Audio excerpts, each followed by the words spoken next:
भाजपचे पुण्यामधील विधान परिषदेचे आमदार योगेश टिळेकर यांचे सख्खे मामा सतीश वाघ यांचं अपहरण झालंय। मॉर्निंग वॉकसाठी गेलेल्या सतीश वाघ यांचं 4 जणांनी अपहरण केलं। मांजरा परिसरामध्ये ही सगळी घटना घडली आहे आणि या घटनेमुळे एकच खळबळ माजली।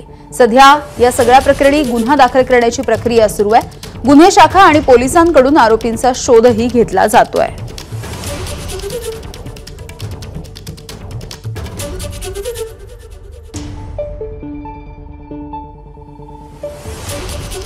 बलवाडीला एक वाघ माणूस नावाचा व्यक्ती आहे, त्यांना कोणीतरी 4 लोकांनी किडनॅपिंग केलेले असे आम्हाला माहिती प्राप्त झाले होते। त्या अनुषंगाने आम्ही सर्व बाजूने आम्ही तपास करत आहे।